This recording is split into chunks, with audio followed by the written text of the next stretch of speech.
காவல்னு ஒரு சட்டம் இருக்கு. யார் உங்களை இந்த மாதிரி தொந்தரவு பண்றாங்களோ அவங்கள உடனே அவங்க மேல நடவடிக்கை எடுப்பாங்க. காவல்துறையில புகார் கொடுத்து நடவடிக்கை எடுப்பாங்க.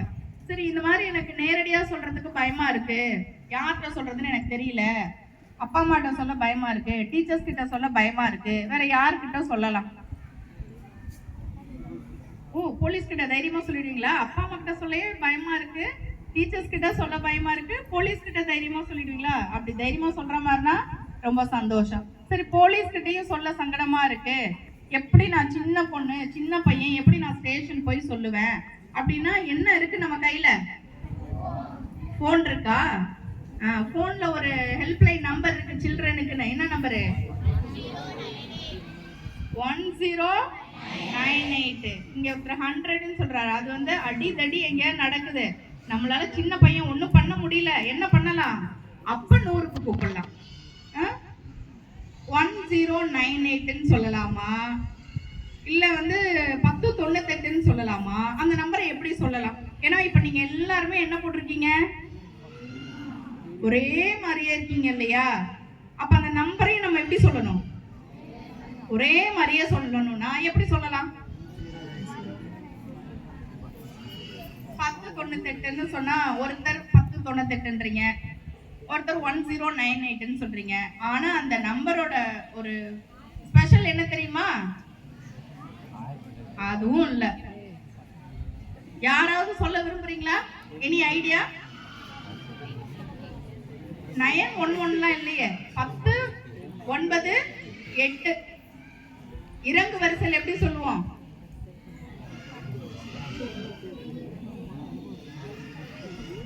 ஏழுலாம் எங்க வந்துச்சு? 10 9 8. இதுதான் இறங்கு வரிசைனா. என்ன டிசெண்டிங் ஆர்டர்ல எப்படி சொல்லுவோம்? 10 9 8. இப்போ இது யூனிஃபார்மா இருக்கா? அது சொல்லும் பொழுது அந்த நம்பரை எப்படி சொல்லணும்? 10 9 8. இது யாரோட நம்பரு? உங்களுக்கான நம்பர், சைல்டு ஹெல்ப்லைன். சரி, இந்த சைல்டு ஹெல்ப்லைன்ல என்னென்ன மாதிரியான பிரச்சனைகளை சொல்லலாம்? என்ன பிரச்சனையை சொல்லலாம்? வீட்டுல வந்து என்னைய வேலை வைக்கிறாங்க, சாப்பிடும்பொழுது தண்ணி எடுத்து கொடுன்றாங்க, இந்த பிளேட்டை கழுவுன்னு சொல்றாங்க, படிக்கலன்னா வீட்டுல திட்டுறாங்க, படிக்கலன்னா டீச்சர் திட்டுறாங்க. இதுக்கெல்லாம் 1098க்கு கூப்பிடலாமா? அப்புறம் எதுக்கு கூப்பிடுவீங்க? Good touch bad touch, very good. அப்புறம் யாராவது பொண்ணு ரொம்ப நாளா வரல, குழந்தை திருமணம் எதுவும் பண்ணியிருப்பாங்களோ அப்படின்னு டவுட்டா இருக்கு அப்படின்னா என்ன பண்ணலாம்?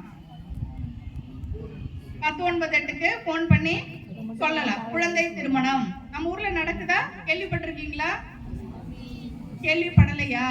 பரவாயில்ல, ஒரு கேள்விப்படாம இருக்கிறது ஒரு வழியில நல்லதுதான். ஆனா நம்ம மாவட்டத்துல குழந்தை திருமணம் நிறைய நடக்குது. அந்த மாதிரி எல்லாம் பார்க்காத அளவுக்கு காலையில ஸ்கூலுக்கு வந்துட்டு நீங்க வீட்டுக்கு போயிட்டு படிச்சுட்டு ரொட்டீனா உங்க வேலையை பார்த்துட்டு இருக்கீங்க. ஒரு நல்ல விஷயம். பெரம்பலூர் மாவட்டத்துல குழந்தை திருமணம் ரொம்ப அதிகமா நடந்துட்டு. அப்ப அதெல்லாம் தடுக்கணும்னா என்ன பண்ணணும்? குழந்தைங்க எங்க இருக்கணும்? பாதுகாப்பான இடம் குழந்தைங்களுக்கு எது? வெரி குட், பள்ளிக்கூடம் தான். 18 வயசு வரைக்கும் குழந்தைங்களோட பாதுகாப்பான இடம் எதுன்னு கேட்டீங்கன்னா பள்ளிக்கூடம் தான். ஏன் வந்து 18 வயசுக்குள்ள இதெல்லாம் பண்ணக்கூடாதுன்னு சொல்றோம்? லைசன்ஸ் எப்ப கொடுப்பாங்க? 18 வயசுக்கு மேல. ஓட்டு எப்ப போடலாம்? அப்படி இருக்கும் பொழுது நம்ம ஊர்லலாம் நிறைய பசங்க என்ன பண்றாங்க? ரோட்ல பைக்ல போறாங்க இல்லையா?